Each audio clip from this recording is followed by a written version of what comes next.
Avancer dans le rassemblement des communistes pour des changements révolutionnaires, c'est une déclaration du Bureau national du Parti communiste révolutionnaire.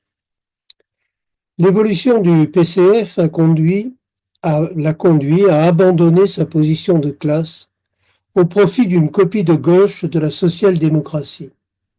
Dès 2000, en créant communiste, nous avons clairement affirmé qu'il était nécessaire de construire un parti communiste s'appuyant au plan théorique sur le marxisme-léninisme et agissant sur le terrain de la lutte des classes, avec pour but d'abattre le capitalisme et de construire le socialisme, en organisant politiquement la classe des travailleurs comme outil pour cet objectif de transformation révolutionnaire.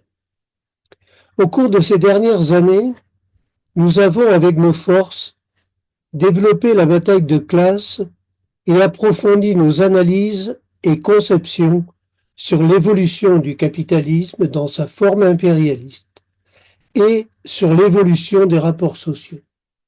À notre 9e congrès, nous avons souligné l'articulation entre l'organisation des luttes pour les revendications immédiates et la perspective d'un renversement du capitalisme, condition nécessaire à la construction d'une société socialiste débarrassée de l'exploitation capitaliste et se développant sur la base d'une coopération des producteurs à l'échelle nationale et internationale, ouvrant la voie à un monde débarrassé de la guerre.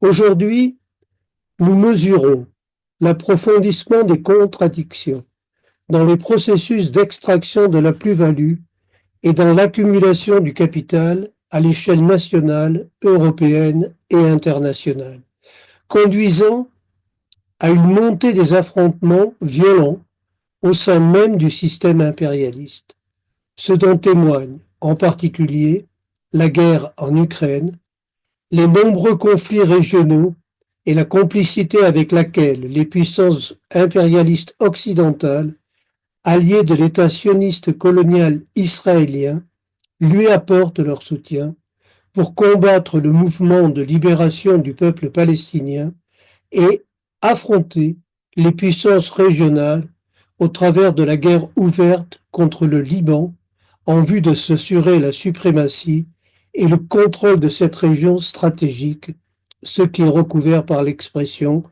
dite du remodelage du Moyen-Orient. En même temps, du fait de l'extension du capitalisme résultant de la disparition de l'URSS et des pays socialistes, de la montée en puissance de la Chine, le centre des affrontements interimpérialistes s'est élargi de manière significative de la sphère occidentale à celle de l'Asie. C'est pourquoi d'ailleurs, la doctrine stratégique des États-Unis a acté le déplacement de son pivot stratégique de la zone euro-atlantique vers l'espace Indo-Pacifique. Cette situation se traduit au sein même des puissances impérialistes. Pour rétablir les taux de profit et s'inscrire dans la mondialisation capitaliste, la classe capitaliste dominante doit aller plus loin et plus vite dans la liquidation des conquêtes sociales. Face à cette situation, nous avons montré qu'il fallait développer les conditions pour créer une contre-offensive des travailleurs. Je cite, « Il faut une stratégie de développement des luttes avec des objectifs clairs et qui rassemblent les salariés dans la durée. Il est de la responsabilité des organisations syndicales et tout particulièrement de la CGT et de ses syndicats de créer les conditions d'une telle stratégie de lutte. Si cette contre-offensive est nécessaire, elle ne saurait à elle seule régler la question politique de fond.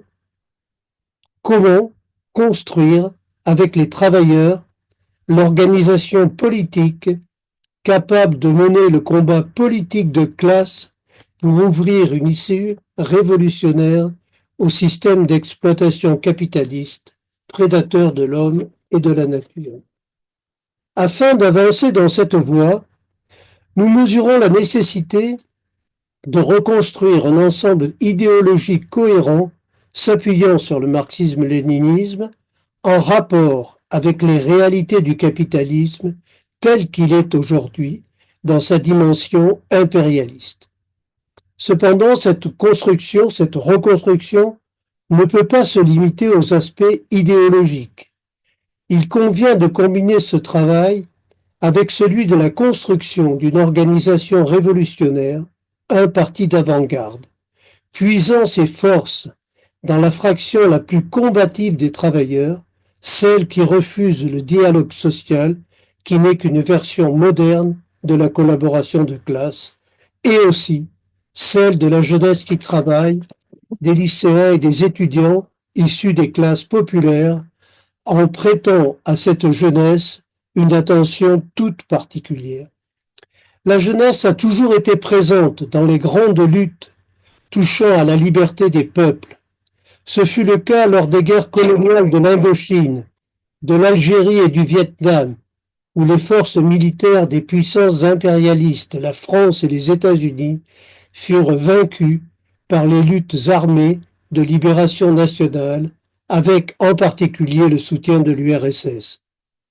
La jeunesse fut aussi très active dans la lutte contre l'apartheid en Afrique du Sud, lui aussi vaincu, et où les forces de la jeune révolution cubaine jouèrent un rôle décisif dans la défaite des troupes de l'Afrique du Sud en Angola. C'est également de la jeunesse, cet engagement de la jeunesse dans les luttes anti-impérialistes a forgé des générations de militants révolutionnaires portant haut la question de la solidarité internationaliste des peuples en lutte pour leur émancipation comme une nécessité absolue afin de combattre le capitalisme et ouvrir la voie à un changement de société libérée de l'exploitation de l'homme par l'homme. Avoir l'engagement de la jeunesse au cours des actions et des manifestations en France et dans le monde pour le soutien à la lutte de libération nationale de la Palestine, il n'y a aucun doute. Une nouvelle génération de révolutionnaires est en train de naître et se développer. Notre parti s'en félicite et encourage l'émergence de ce mouvement.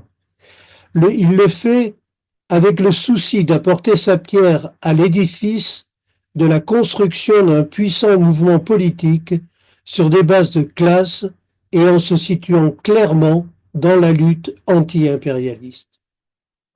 Cette reconstruction, en alliant la pratique révolutionnaire de lutte de classe et le travail idéologique, ne peut se concevoir uniquement que sur la base d'un parti communiste dont l'organisation permette la plus large discussion démocratique et le respect des décisions prises. C'est ce que l'on appelle le centralisme démocratique.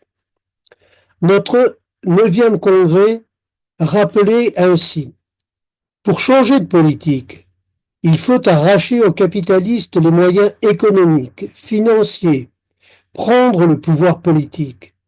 La propriété des moyens de production et d'échange doit revenir au peuple et être gérée pour la satisfaction des besoins sociaux. Cela ne se fera pas seul. Il y faut des luttes sociales et politiques. Il faut un parti révolutionnaire et une organisation syndicale de classe qui les organise. C'est à ce travail que, dès sa création, s'est attelé notre parti révolutionnaire communiste. Cela pose la question du rassemblement des communistes acquis à la nécessité d'un changement révolutionnaire de la société. Si ces derniers est une nécessité, sa construction, de notre point de vue, passe par la recherche de pratiques communes dans la lutte de classe au quotidien, par la construction théorique, s'appuyant sur une analyse des rapports sociaux et du capitalisme qui les engendrent tels qu'ils sont aujourd'hui au plan national et international. C'est à ce travail que s'attache le Parti révolutionnaire communiste.